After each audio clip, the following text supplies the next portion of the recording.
فلما ذهب عن ابراہیم الروع، جب ابراہیم کا خوف جاتا رہا، وجاءت البشرا، اور یہ بشارت پہنچ گئی، ان کے لیے خوشی کی بات تھی کہ اب سارا کے ہاں بھی اللہ تعالیٰ بیٹا عطا کرے گا۔ یجادلنا فی قوم لوط، اب اس نے جھگڑنا شروع کر دیا ہم سے قوم لوط کے بارے میں۔ یہ مجادلہ جو ہے یہ تورات میں بڑی تفصیل سے آیا ہے کہ دیکھو تم جو جا رہے ہو، اگر اس شہر کے اندر، ان بستیوں کے اندر 50 آدمی بھی راست باز ہوں گے تو کیا کرو گے؟ کیا پھر بھی ہلاک کر دو گے؟ فرشتوں نے کہا نہیں، اگر 50 آدمی وہاں ہوئے، اگر راست باز ہوئے تو ہم ہلاک نہیں کریں گے۔ اچھا دیکھو، میری کوئی حیثیت نہیں ہے، میں بہت ناچیز ہوں، لیکن میں پھر جرأت کرتا ہوں، میں اللہ سے عرض کرتا ہوں کہ اچھا ہو سکتا ہے 40 ہوں وہاں پر۔ تو پھر اچھا 40 بھی ہوئے تو پھر ہم ان کو بھی پھر چھوڑ دیں گے، بستیوں کے اوپر عذاب نہیں آئے گا۔ ہوتے ہوتے 5 پہ آ گئے، جس پہ کہ آخر میں کہا گیا کہ اے ابراہیم چھوڑو اب اس بات کو، اب یہ تمہارے رب کا فیصلہ آ چکا۔ وہاں ایک بھی نہیں ہے، تم 5 کی بات کر رہے ہو۔ وہاں تو سوائے حضرت لوط علیہ السلام کے خود اور ان کی 2 بیٹیوں کے اور کوئی بھی نہیں تھا کہ جو ان شہروں میں سے بچا ہو۔ تو یجادلنا فی قوم لوط، اب وہ قوم لوط کے بارے میں ہم سے جھگڑنے لگے، یعنی چونکہ وہ حلیم الطبع تھے، طبیعت میں نرمی تھی، وہی جو حضور کی طبیعت میں بھی تھی، حضرت ابوبکر کی طبیعت میں بھی تھی، اس وجہ سے انہوں نے کہا کہ عذاب سے بچنے کی کوئی شکل ہو سکے۔ ان ابراہیم لحلیم اواہ منیب، 3 الفاظ جمع کر دیے گئے۔ یقیناً ابراہیم بہت ہی حلیم بھی تھا، بہت ہی نرم دل تھا، اور بہت ہی اللہ کی جناب میں رجوع کرنے والا تھا۔ یا ابراہیم عارض عن ھذا، تو اب کہا گیا ان سے کہ ابراہیم اب چھوڑیے، اب اس بات سے آپ ذرا قطع تعلق کیجئے۔ انہ قد جاء امر ربک، یہ تو اب آپ کے رب کا فیصلہ آ چکا ہے۔ وانہم آتیہم عذاب غیر مردود، اب ان پر وہ عذاب آ کر ہی رہے گا جسے لوٹایا نہیں جا سکے گا۔ ولما جاءت رسلنا لوطا سیء بہم ضاق بہم ذرعا، تو جب آئے ہمارے یہ فرشتادے بھیجے ہوئے، ہمارے یہ پیغامبر، یہ فرشتے لوط کے پاس، سیء بہم، کہ وہاں پر یہ بھیجے گئے تھے بہت خوبصورت لڑکوں کی شکل میں، اور ان کے ہاں جو تھا معاملہ آپ کو معلوم ہے کہ جو عبرت پرستی ان کے ہاں تھی اور جو سوڈمی تھی، تو یہ لڑکے خوبصورت آ گئے تو اس قوم کے لیے، تو ان کے لیے جشن ہو گیا کہ ہمارے لیے شکار آ گئے ہیں بہت اچھے، لوط کے ہاں بڑے عمدہ شکار پہنچے ہیں، لہذا وہ سب غول کے غول اب آ رہے ہیں، حضرت لوط علیہ السلام کے گھر پر چڑھائی کر رہے ہیں۔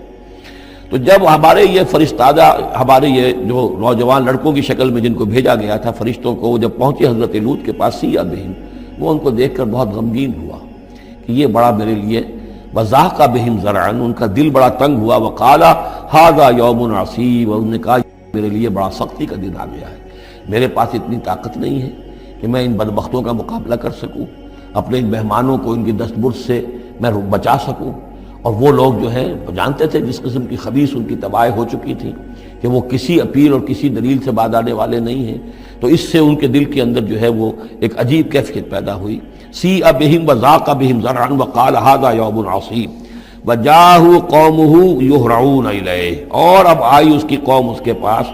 والہانہ دوڑتی ہوئی، بڑے خوشی سے ناچتے ہوئے آ رہے ہیں کہ آج تو ہمارے لیے جو ہے وہ بہت ہی عمدہ شکار پہنچ گیا ہے۔ ومن قبل كانوا يعملون السیئات، اور وہ پہلے ہی سے ان گندے کاموں کے اندر ملوث تھے۔ قال یا قوم هؤلاء بناتی هن اطہر لكم، حضرت لوط نے فرمایا کہ دیکھو میری قوم کے لوگوں، میری بیٹیاں موجود ہیں، وہ تمہارے لیے بہت پاکیزہ ہیں۔ اس کے 2 معنی کیے گئے، ایک تو یہ کہ بیٹیوں سے مراد ہے کہ جو تمہاری بیویاں ہیں وہ میری بیٹیوں کے مانند ہیں۔ نبی جو ہوتا ہے وہ گویا کہ قوم کے لیے والد کی جگہ ہے، جیسے کہ قرآن مجید میں وازواجہ امہاتہم، حضور کی تمام ازواج جو ہیں وہ پوری امت کے لیے ماؤں کے درجے میں ہیں، تو گویا کہ یہ میری بیٹیاں ہیں، اللہ نے تمہارے لیے ان کو پیدا کیا ہے، تمہارے لیے جوڑا بنایا ہے، وہ پاک جو ہے تمہارے لیے راستہ، اپنی شہوت کی کے تقاضے کو پورا کرنے کے لیے صحیح راستہ اس کو چھوڑ کر، اور یہ بھی ہو سکتا ہے کہ انہوں نے اپنی بیٹیوں ہی کو پیش کیا ہو کہ تمہیں اگر کرنا ہی ہے تو نکاح کر لو، میں اپنی بیٹیاں تمہیں نکاح میں دینے کو تیار ہوں، لیکن میرے جو یہ مہمان ہیں ان کے بارے میں مجھے رسوا نہ کرو۔ قال یا قوم هؤلاء بناتی هن اطہر لكم فاتقوا اللہ ولا تخزون فی ضیفی، تو اللہ کا خوف کرو اور دیکھو مجھے میرے مہمانوں کے معاملے میں رسوا مت کرو۔ الیس منکم رجل رشید، کیا تم میں کوئی ایک آدمی بھی شریف اور کوئی ایک آدمی بھی نیک چلن نہیں رہا؟ یعنی کوئی تو تم میں سے ایسا نکل آتا جو میرا ساتھ دیتا، جو میری ہاں میں ہاں ملاتا، تم میں تو معلوم ہوتا ہے کہ کوئی ایک شخص بھی شریف النفس باقی نہیں رہا۔ قالوا لقد علمت ما لنا فی بناتک من حق، انہوں نے کہا کہ اے لوط تمہیں خوب معلوم ہے تمہاری بیٹیوں پر ہمارا کوئی حق نہیں ہے۔ اس سے معلوم ہوتا ہے وہ دوسری ہی بات ہی زیادہ راجح ہے وَإِنَّكَ لَتَعْلَمُ مَا نُرِيدُ، اور تم خوب جانتے جو ہم چاہتے ہیں، یعنی باتیں مت بناؤ، ہماری توجہ جو ہے ادھر ادھر لے جانے کی کوشش نہ کرو، تم جانتے ہو ہم جو چاہتے ہیں، جس کے لیے ہم حاضر ہوئے ہیں، جس کے لیے ہم پہنچے ہیں۔ قَالَ لَوْ أَنَّ لِي بِكُمْ قُوَّةً، انہوں نے کہا کاش کہ میرے پاس تمہارے مقابلے کے لیے کوئی طاقت ہوتی، او آوی الی رکن شدید، یا وہ کوئی قلعہ ایسا ہوتا جس میں مضبوط میں جا کر پناہ لے لیتا اور تم سے اپنے آپ کو اور اپنے مہمانوں کو بچا لیتا۔ یہاں ہے اصل میں حضور صلی اللہ علیہ وسلم کی ایک حدیث میں الفاظ آئے ہیں، یرحم اللہ لوطا لقد کان یاوی الی رکن شدید، اللہ تعالیٰ رحم فرمائے لوط پر، وہ ایک مضبوط قلعے میں تھے، اللہ تعالیٰ کی حفاظت تو انہیں حاصل تھی، لیکن یہ کہ اس وقت جو صورت بن گئی تھی ان کے لیے، جیسے جب جادوگروں نے جو اپنے انچر پھینکے تھے اور وہ بھی بن گئے تھے فرعون کے دربار میں، وہ بھی شکل اختیار کر لی تھی انہوں نے سانپوں کی، تو حضرت موسیٰ پر بھی وقتی طور پر خوف طاری ہو گیا تھا۔ تو بن بنائے طبع بشری خوف کا ہو جانا یہ کوئی نبوت کی عصمت کے منافی نہیں ہے۔ تو یہاں پر بھی اللہ تعالیٰ کی حفاظت تھی، اور جیسا کہ آیا فرشتوں نے پھر ذرا سا ایک ہاتھ ہلایا اور سب کے سب اندھے ہو گئے، وہ اس طرح کا معاملہ تفاصیل تورات میں ہے۔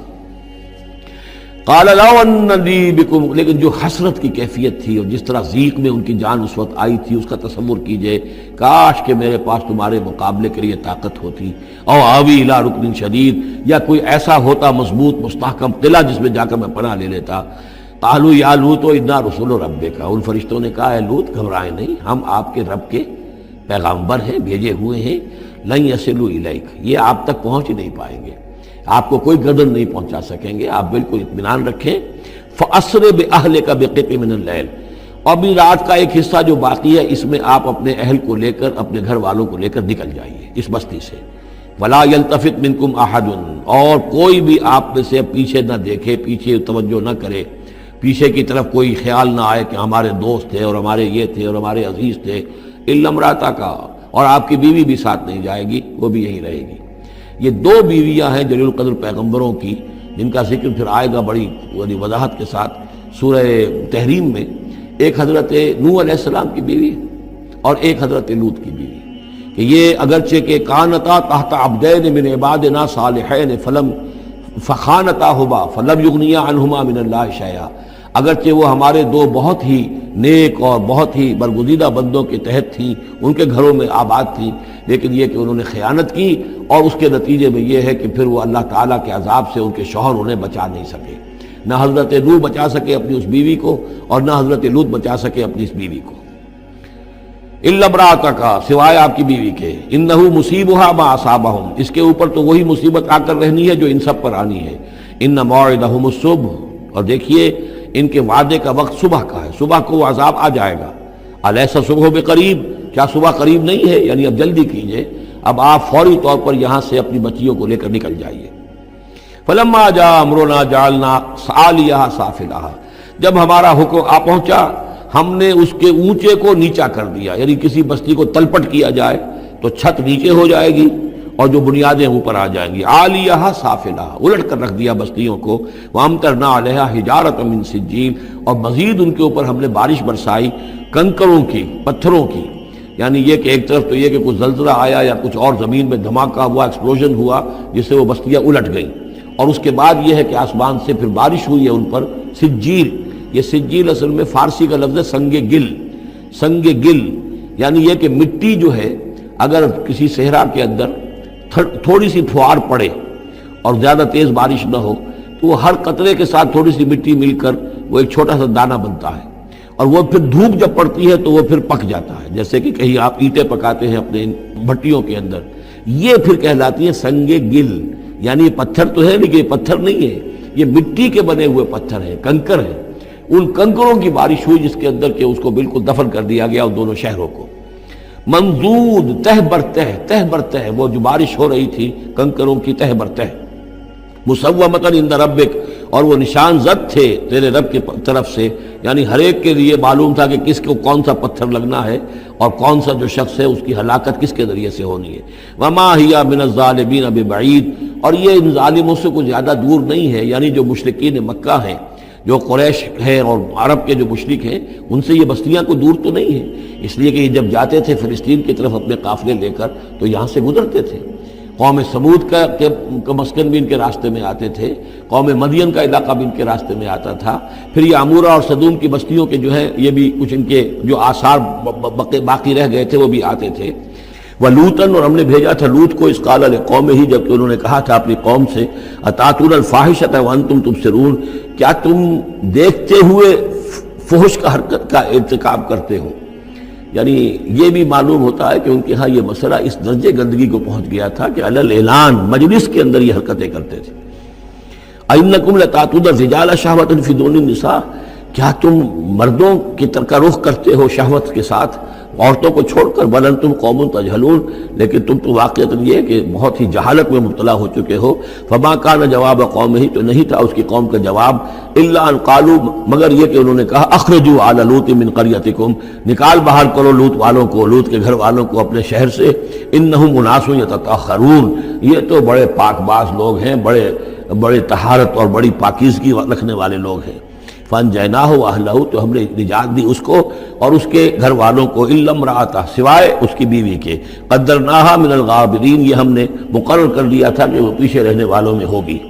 وامطرنا علیہم مطرا، اور ہم نے ان پر ایک بارش برسائی، فساء مطر المنذرین، تو بہت ہی بری بارش تھی وہ کہ جو ان لوگوں پر برسائی گئی کہ جن کو خبردار کر دیا گیا تھا۔